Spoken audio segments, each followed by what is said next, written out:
I was in the 7th grade, an aimless soul wandering around not knowing what I wanted to do with my life. You know, because this was the age you were asked the most pressing question of any 12-year-old. What's your favorite superhero? Speech and debate, we're basically here to help you as a person grow in public speaking, and what drew me to it was my family, actually. My older cousin did speech and debate, and he went to finals in Congress, to nationals, so I was like, I want to give that a shot, and turns out I'm actually going this year, so. Well, what drew my interest to it is when I first moved here, I was, looking for clubs, not really knowing what was happening, and I saw this really tight-knitted community of people, and I asked some of the past members, and I was like, oh, can you tell me about speech and debate? What's it like? And it just really interested me. Everyone on this team, there's a lot of friendship going on, and just what you gain from it. Leadership definitely is one thing that is something that I've learned from this program. As just going through the years, I was struggling to know how to tell people what to do and how to organize my own life, and speech and debate definitely helped me organize things. Obviously, it's made me be a better speaker. Before, I was terrified of getting up in front of people and speaking. Even this interview, I would probably be shaking on my knees right now. And that's definitely helped me with that. And it's also helped me a lot with my memorization skills. Recently, fairy tale books and movies have been attempting to empower girls, to give them strong female role models, like Anna and Elsa. And that's great, but most media only focuses on presenting young female role models. What about older ones? We need them too. Unfortunately, in most family-friendly fare, particularly from Disney Studios, mothers are absent, and stepmothers are evil. Someone should speak up for these women. I will. I qualified in 2, but I'm going in 1.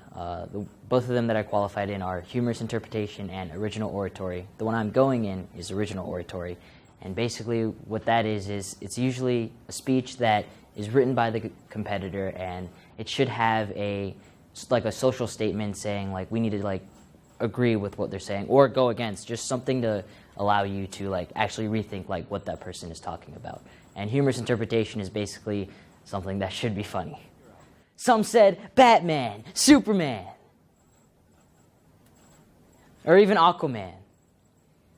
I wasn't friends with that kid very long. Everyone had their favorites, whereas I would reply with, my cousin. Oh, you didn't know him.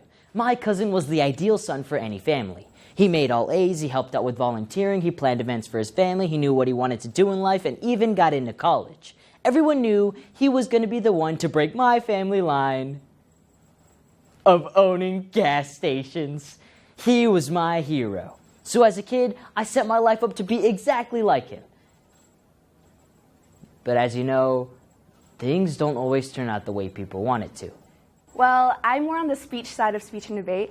I do a couple events. I do program oral interpretation, which is an event with a binder, and it's a collection of pieces around a theme. And then I also do dual interpretation, which is basically acting with a partner. And I also do storytelling, which is basically as if you were to read a story for a child. And I think I love doing these events because I think I just really enjoy acting and entertaining people and, being in front of a crowd. My stepmother was so mistreated. So the story was that I escaped from her and went to stay with some dwarves, and then she found me and poisoned me with an apple, and then I was dead. Oh, and then the prince fell in love with me and brought me back to life. That's what I thought happened. Right up until the day I walked out on him. I feel like going with so many teammates is something that actually means a lot to me, because this is, for most of us, our last tournament to go to as a group, and that just means a lot, just that I can go in and have that one last experience with my fellow teammates, and I'm really excited about it. So it's amazing. I'm really excited. I've never been on a team that has gone this far before, on a national level, so I'm really excited to be performing alongside my friends. So today, we found the Bat Cave and saw how role models are living a life from standards created by us. Then we flew up and above and saw how role models' credibility doesn't fly that well. Finally, we assembled our own team of heroes. So I guess you could say looking up to my cousin wasn't so bad after all, because he did accomplish the main goal of our family. He broke the family line of owning gas stations, so I guess he still is my hero.